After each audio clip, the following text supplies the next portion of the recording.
All right. So, people have been asking.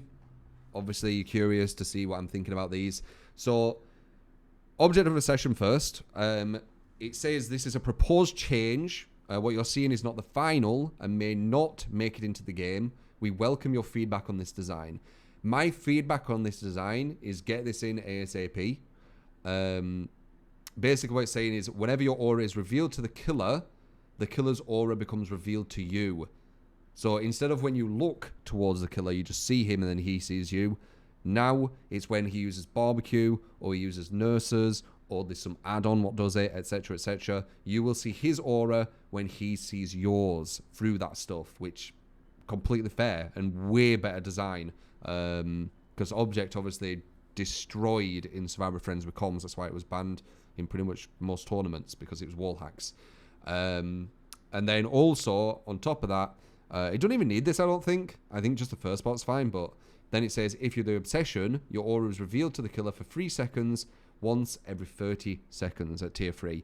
So yeah, I would say get this in ASAP. I can't see tournaments having a problem with this as a perk, so they won't have to ban it. And yeah, it's a very problematic perk. The devs don't seem to want to agree that it's a strong perk, but they're saying that it's an annoying perk. And, you know, if it's an annoying perk and that's the reason that they need to, you know, fix it, so be it. Obviously, we know that this is a very strong perk. It's one of the strongest with a Survivor Friends. It destroys a lot of killers, etc. It gives wall hacks to 3 other people, while one survivor is seen by the killer. The other 3 aren't, but they get all the same information if they're on comm. So it's obviously very problematic. But yeah, get this in as is straight away. I see no problems with this at all. So that's my kind of opinion on Object of Obsession. Decisive, which is probably what more people want to know. So normally Decisive, once you're unhooked, activates 60 seconds. If you picked up, 5 seconds stun, and then, you know, they're off. The new change, it says while it's active, so basically after you've been unhooked with Decisive, you will deactivate Decisive Strike if you repair a gen, heal, cleanse a totem, sabotage a hook, or unhook others.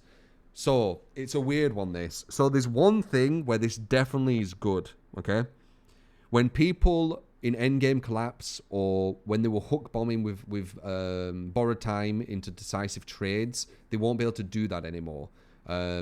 If let's say there's 2 people with decisive and borrowed, one grabs one person off the hook, he has borrowed, you can't get him, you hook the other person, now the other person goes for him, they both have DS, so you have to wait out a minute slug, which wastes loads of time, or you leave him and they all get away with it. So the unhooking thing part of it, yeah, I can see that's a good change. Everything else, I don't know if much will change. And what I'm going to say by... I'm going to kind of explain what I'm thinking. So, either 2 things are going to happen. So the unhooking thing, you visually see it, you visually track, you understand they don't have DS. It works. But repairing a generator, healing, cleansing a totem, sabotaging a hook, and it's only healing themselves, by the way. If someone else heals them, it's still active, right? So you don't know if they've healed themselves or someone's healed them. You don't know if they've touched a gen. You don't know if they've cleansed a totem. You don't know if they've sabotaged a hook, right? So either killers are going to stop respecting DS and get hit by DS more than ever, or nothing's going to change and every killer is just going to leave people slugged just like they had DS. That's what I see happening. The only difference will be people will not be able to unhook and use DS as a safeguard to waste even more time from the killer. That's the only thing I can really see. All the other things, I really do believe, I think killers just going to respect DS still, and people are still just going to be slugged, and it's going to be the exact same. I really can't see it being much different. I guess we'll see, because there's quite a lot of variables in there, but yeah, the unhooking one seems good, but the repairing, healing, cleansing, sabo, I generally don't know if you won't know if they've done it or not. So what? You're just going to pick everyone up and just assume? But then you get hit by DS more than ever, which is really damaging. And it means that they get to use their perk more consistently too. So I don't know. That's kind of my opinion on it at the moment. You don't know if they've repaired. You don't know if they've healed themselves. You don't know if they've cleansed. You don't know if they've sabotaged a hook. You don't. It's pretty much going to be the exact same. Yeah, it's a weird one. Like, they're not... If they want to keep DS, they can't do a gen, which means slower gen speeds. I get it. You know, they won't be able to do the totems. They won't be able to sabotage the hooks. I get it.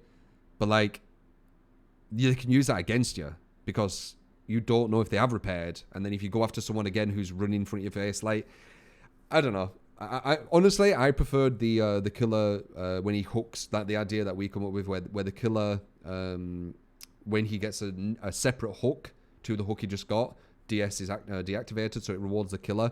I feel this could literally just become something that we forget about, other than when they're unhooking someone. I feel that it potentially could just turn the exact same where, oh, this guy might have DS, let's wait a minute. And the only time it won't is